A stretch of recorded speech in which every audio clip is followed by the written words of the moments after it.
Studenti i profesori s Ljubljanskog ekonomskog fakulteta posjetili su novu zgradu Riječke knjižnice u sklopu ljetne škole kulturnog menadžmenta. Ovogodišnja tema ljetne škole je kreativno iskorištavanje prostora. Moto je bio kako u okviru prostora dolaziti do mogućnosti za kreativan rad umjetnika, a i oni koji zapravo nisu samo u okviru one uske umjetnosti, nego upotrebne umjetnosti. Svake godine u okviru ljetne škole studenti imaju stručnu ekskurziju koja ih je ovaj put odvela u Rijeku, točnije gradsku knjižnicu, ali i čitav Art Park Benčić koji je odličan primjer kreativnog iskorištavanja prostora. Ovo je fascinantno, jer uvijek kad smo sad dolazili, uvijek imate otprilike istu priču.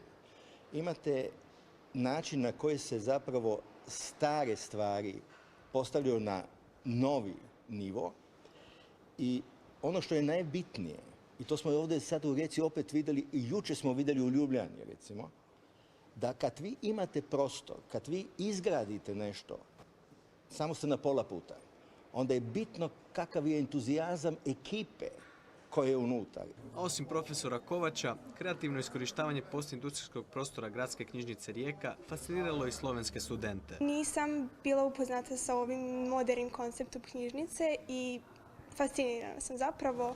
Osoba koja dolazi u knjižnicu ne treba da vraća knjige osobi koja radi, već je to se nekako automatski. Nisam znala da to postoji i baš sam oduševljena skroz s tim. I nekako mi se čini da svaki dio knjižnice je baš smisleno odrađen kako bi se osobi nekako napravio taj neki bolji ugođaj. Sviđa mi se što se pažnja obratila baš na to. Evo, stvarno je lep utisak sve skupo ostavilo na mene. Lepo ste sve renovisali. Ova knjižnica je isto baš fantastična. Da, recimo da ovdje studiram, stalno bi ovdje dolazio, tako da. Ker se je v istem času, kar ste vi tukaj prenovili, tudi prenovil, in je podoben slog, se pravi, ohrani se te stebri, naprimer tukaj, ki jih lahko vidimo, so stari, ampak ima pa obenem staro in novo dušo.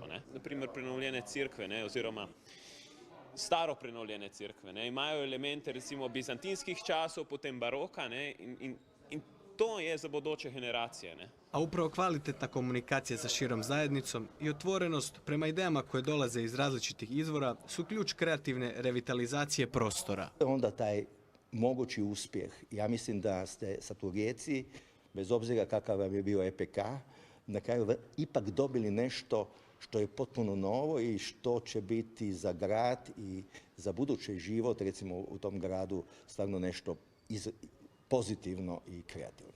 A pozitivno je i vidjeti kako revitalizacija jednog riječkog kompleksa može poslužiti kao primjer kreativnog iskorištavanja prostora, ne samo u Hrvatskoj, već i šire.